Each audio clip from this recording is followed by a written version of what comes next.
Good morning friends, এখন বেজে গেছে 11:30 আর এই যে মেয়েকে বের করছি।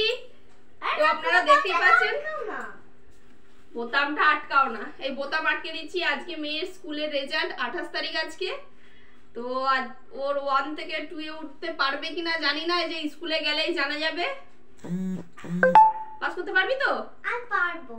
এত পরীক্ষাতে আমি ফার্স্ট হয়েছি, এই পরীক্ষাটাই কেন পাস করতে পারবো না? তো যাই হোক, আজকে 28 তারিখ ওর স্কুলের রেজাল্ট আছে। আর আমরা এই যে আমি এখনো বের হইনি, মেয়েকে আগে রেডি করে দিয়ে বেরোবো। 12টা থেকে রেজাল্ট বেরোবে, আর আগে 4র্থ শ্রেণীর দেবে, তাই একটু দেরি করে একটু যাব। মেয়েকে এই যে বের করে নি। চল, জানি না কি করবে পরীক্ষা এবছর। গতবারের পরীক্ষাতে ফার্স্ট হয়েছিল পি প্রাইমারি থেকে 1 এ ওঠাতে, আর এইবারে কি করবে জানি না। বলতে মেয়ে ভালোই পড়াশোনা, সারা বছর ভালোই পড়াশোনা করেছে, কিন্তু ঠিক পরীক্ষার 4টে দিন ও একদমই পড়তে বসতেই পারে না। এত জ্বর, এত কাশি। ঠিক সন্ধ্যের রাত্রি ঠিক 8টা বাজলেই জ্বরটা আসতো, ওই ওষুধ খেয়ে শুয়ে পড়তো, রাত্রিতেও বসতো না, সকালেও ঠিক ওই একই টাইমে। তো মোটামুটি জ্বরের ওষুধ খেয়ে 4টে দিন কোনো রকমে পরীক্ষা দিতে গেছে। আমি জানি না ও কি করেছে পরীক্ষায়, আর আমি বেশি ওকে জোরও করিনি যে কি হবে। তবু ওর মনের কনফিডেন্স এত, কি বলছে শুনুন শুধু। কি বলছিস? সব পরীক্ষাগুলো দিয়েছে, বলছে পরীক্ষা আমার খুব ভালো হয়েছে, আমি পরীক্ষাতে ফার্স্ট হব। আমি জানি না কি হবে, ওর মনের এত কনফিডেন্স। তো এই যে বের করে দিলাম, এবার চুল আঁচড়ে নি। ওমা, আমরা বেরিয়ে যাচ্ছি। তো মেয়ে আর আমি এই যে অলরেডি বেরিয়ে পড়েছি, মেয়েকে নিয়ে যাব। আর ও দাদু আজকে যাবে না, আমি মেয়েকে নিয়ে স্কুলে যাচ্ছি রেজাল্ট আনতে। আজকে রেজাল্ট বলে আগে থেকে বলে রেখেছিলাম যে ওকে নিয়ে যাব। এই যে আমার সাইকেল, এটা আমার স্কুটি। তো যাই হোক, এই যে সাইকেল নিয়ে এই যে আমি আর মেয়ে যাব। তো চলুন, একদম স্কুলে গিয়ে আপনাদের সাথে দেখা হচ্ছে। এই যে সন্দেশের মা, এটা এদিকে হাই করো, হাই করো, হাই করো। এই যে হাই, এই যে আমাদের ছোট্ট সন্দেশ, আর সন্দেশের এই যে মা। তো স্কুলের বাইরে প্রচন্ড সাইকেল, আর ভেতরে অনেক লোক। ভেতরটা আমি দেখাতে পারছি না, স্কুলের ভেতরটা খুব ভিড় করেছে। আমি তাই ফোনটা নিয়ে যাবো না, নিচে হেডসেট দাঁড়িয়ে আছে, আমি তাই বাইকটা দেখিয়ে দিচ্ছি। এই যে মেয়ের স্কুল,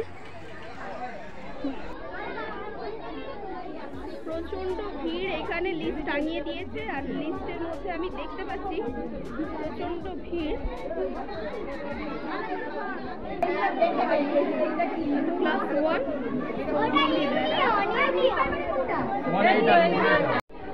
তো এখানে প্রচন্ড ভিড়, খেলাধুলা। আর মেয়ে ক্লাস 1-এ যে জ্বর গায়েতে যে পরীক্ষায় ফার্স্ট হয়েছে, আমি জাস্ট ভাবতে পারছি না। তো মেয়ে ফার্স্ট হয়েছে, আমি লিস্টটা দেখিয়েছি, আমি আবার ভালো করে লিস্টটা দেখাবো।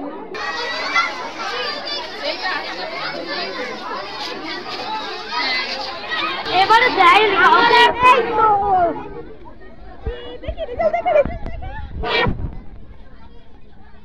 বাড়িতে গিয়ে ভালো করে আমি রেজাল্টটা দেখাবো। আর মেয়ে এই রেজাল্ট নিয়ে নিচে নেমে এসেছে। মেয়ে যে জ্বর গায়ে ফার্স্ট হয়েছে সেটাই বড় ব্যাপার, আর কিছু নয়। বলেছে বল, বলেছে বল। আমার একটা বাবা বললো যে এখানে স্কুলে ফার্স্ট হয়েছে সব মিলিয়ে দেবে। তো যাই হোক, মেয়ে ফার্স্ট হয়েছে, আমি খুব খুশি।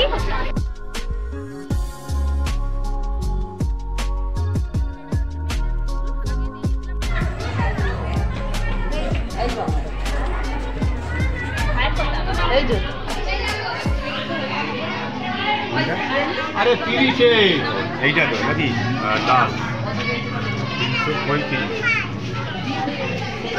এটা 30 নাকি? তো রেজাল্ট নিয়ে নিয়েছি, আর এবার আমি আর এই যে মেয়ে বেরিয়ে পড়েছি, এবার বাড়ি চলে যাব আমরা। তো আমি খুব খুশি যে মেয়ে জ্বর গায়েতেও পরীক্ষাতে ফার্স্ট হয়েছে, পরীক্ষায় বসতে পেরেছে। সেটা আমি খুব করেছিলাম যে ও এত জ্বর, প্রচণ্ড জ্বর গায়ে পরীক্ষাতে আর বসতে পারবে, তো এটা টেনশন ছিল কি হবে সেটা নিয়ে। এবারে আমি অতটা চিন্তা করছিলাম না, কিন্তু মেয়ে যে পরীক্ষা বসেছে, উপরন্তু পরীক্ষায় 1 থেকে 2 এ ফার্স্ট হয়েছে, তো এটাই সবথেকে বড় ব্যাপার। আমি ভীষণ খুশি। আর তো চলুন একদম বাড়িতে গিয়ে ব্লগটা আমি আমার শেষ করব। তো মেয়ে পরীক্ষায় ফার্স্ট হয়েছে, তার একটুকুই আবদার ছিল এই যে দুটো চিপস পেলে খুব খুশি। আর মেয়ে এই যে চিপস পেয়ে খুব খুশি, পরীক্ষা ফার্স্ট হয়েছে তার দরুন এই যে দুটো চিপস, ও এটাতেই খুব খুশি। আর চলে এসেছি রেজাল্ট নিয়ে, আর এসে এই যে ঠাম্মির ভালোবাসা হচ্ছে। ফার্স্ট হলে সবাই ভালোবাসবে, বলেছিলাম তোকে এরকম প্রত্যেকবারে ফার্স্ট হবি সবাই ভালোবাসবে। তো যাই হোক আমরা বাড়ি চলে এসেছি। বাবা আসেনি, ওর বাবাকে ফোন করে আমি বলে দিয়েছি যে মেয়ে ফার্স্ট হয়ে গেছে। সে তো খুবই খুশি, সে এখনো বাড়ি আসেনি, কত কিছু যে নিয়ে আসবে মেয়ের জন্য জানি না। তো আমি এইখানেই ব্লগটা শেষ করে দিচ্ছি। তো টাটা বন্ধুরা, সবাই ভালো থাকবেন, আর আমার চ্যানেলটাকে প্লিজ লাইক কমেন্ট আর সাবস্ক্রাইব করবেন। বলে দাও, আমাদের পাশে থাকো, বল। আমাদের পাশে